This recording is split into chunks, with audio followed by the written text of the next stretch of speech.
JP Nadda ने कर दिया ऐलान, शिवराज ही होंगे सीएम। एमपी में बीजेपी की सरकार बनी तो नहीं बदला जाएगा सीएम। शिवराज ने भी कमलनाथ और दिग्विजय को दे दिया सीधी चेतावनी।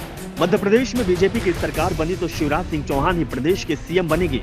शिवराज सिंह चौहान को लेकर अब बीजेपी का रुख बदलता दिखाई दे रहा है और इसके पीछे राज्य में कांग्रेस के साथ दिख रही कड़ी टक्कर और शिवराज की बढ़ती लोकप्रियता को सबसे बड़ा कारण माना जा रहा है। दरअसल बीजेपी में कोशिश पीएम मोदी के चेहरे को बचाने में भी चल रही है और इसका एहसास छत्तीसगढ़ चुनावों में दिखाई भी दे गया। इसीलिए पीएम मोदी की इस बार छत्तीसगढ़ में कांग्रेस नेता राहुल गांधी और प्रियंका गांधी की तुलना में कम रैलियां रखी गई और ऐसा ही कुछ मध्य प्रदेश में भी दिखाई दे रहा है। और जो रैलियां हो रही है उसमें पीएम मोदी, जेपी नड्डा और अमित शाह का अंदाजा बदला बदला सा दिखाई दे रहा है। पहले तो ये नेता मंच पर शिवराज सिंह चौहान का नाम तक नहीं ले रहे थे।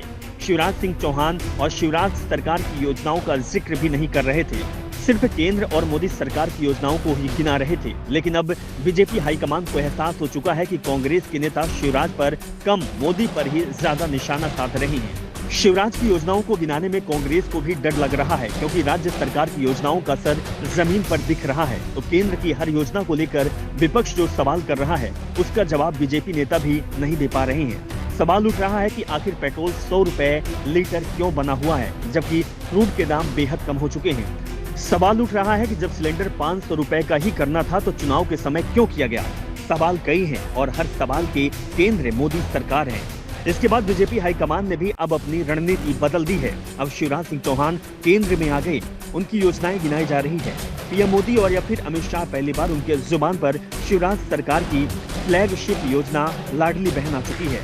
जेपी नड्डा तो अब खुलकर शिवराज सरकार की तारीफ कर रहे हैं। सीएम शिवराज की तारीफ करते हुए कहा कि सीएम के नेतृत्व में प्रति व्यक्ति आय 10 गुना बढ़ी है और लाडली लक्ष्मी और लाडली बहना से नारी सम्मान में वृद्धि हुई।